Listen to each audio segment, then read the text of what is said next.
Anthony Albanese is now the preferred Prime Minister over Scott Morrison, as support for the government falls behind Labor on a two-party preferred basis for the first time since the election. The first Australian Newspoll of the year, revealing the extent of the bushfire backlash. Joining me now live is the Treasurer, Josh Frydenberg. Treasurer, thank you so much for your time this morning. Good morning, nice to be with you. Firstly, the Prime Minister's personal approval ratings have tumbled for the first time since the election. Voters clearly angry at the PM's handling of the bushfire crisis. What's your response?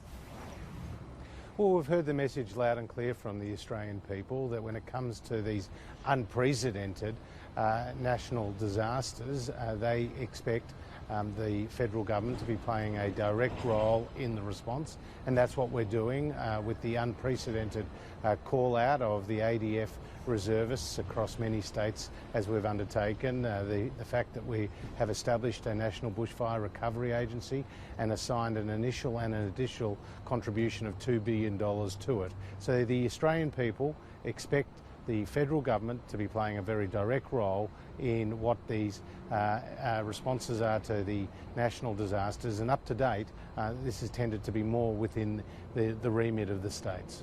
Scott Morrison yesterday conceded that he should have done things better in terms of how he has handled the crisis himself. Do you think that he has failed as a leader? Absolutely not. In fact, he has been putting in place a number of these initiatives which are making a very big difference on the ground. We've called up about 2,700 reservists to date. More than $40 million has already gone to the states to make its way to local governments for a range of initiatives to help people respond to this bushfire crisis. You saw yesterday an announcement of $76 million for mental health support, which is going to be critical in rebuilding lives and restoring livelihoods after the bushfire crisis. And today we're making a significant announcement about habitat recovery and supporting the wildlife who have been so badly damaged in this ecological disaster.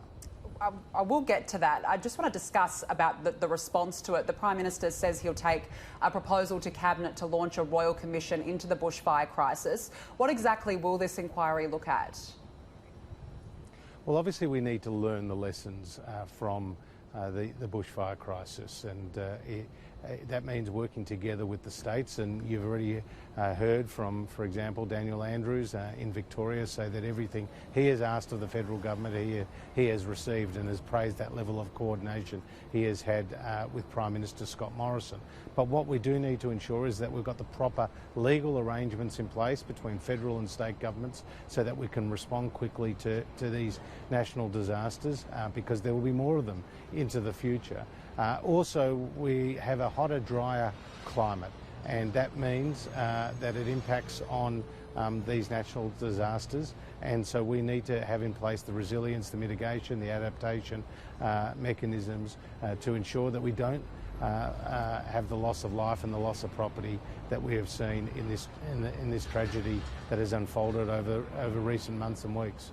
And climate change is set to be a major part of this inquiry. Exactly what will be looked at? Well, in these hotter, drier periods, it does impact on bushfires, and so what we need to ensure is whether it's the burning off of fuel stocks that have gathered in